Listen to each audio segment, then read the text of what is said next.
எனக்கு பொண்ணு பிறக்கிறாப்புல என் பொண்டாட்டி சொல்கிறேன், இல்லை சிபிஎஸ்சி தான் சேருங்க, முடியாது, சண்டை குடும்பத்துக்குள்ளே சண்டை. சிபிஎஸ்சியா ஸ்டேட் போர்டா? நான் புரியுது, இல்லை ஸ்டேட் போர்டு தான். இல்லை அவள் வந்து மெடிசன் படிக்கணும். நீ ஏமா கவலைப்படுற? என் கலைஞர் இவ்வளோ பேருக்கு சீட்டு வாங்கி கொடுத்துருக்காரு, எங்கள் அப்பா எவ்வளோ பேர் சீட்டு வாங்கி கொடுத்தாரு, எங்கள் மாமா ஸ்டாலின் எவ்வளோ பேர் சீட்டு வாங்கி கொடுத்தாரு, நானே மந்திரியாக இருக்கும்போது எவ்வளோ பேருக்கு நான் சீட் வாங்கி கொடுத்துருக்கேன், என் பொண்ணுக்கு நான் வாங்கி தர மாட்டானா என்று மார்தட்டி நின்றேன்.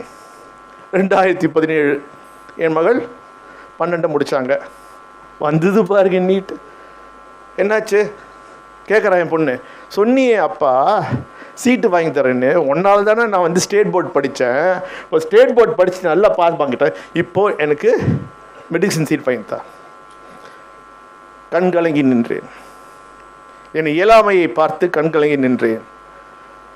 ஏனென்றால் நாம் என் சொந்த மகளுக்கு என்னால் ஒரு மருத்துவ படிப்புக்கு எடுக்க முடியாத நிலை. அவங்க நீட் எழுதினாங்க, ஆனால் தேர்வு பெற முடியவில்லை. காரணம் என்றால் ஸ்டேட் போர்டு படிச்சுட்டு சிபிஎஸ்சிக்கு முடியாது.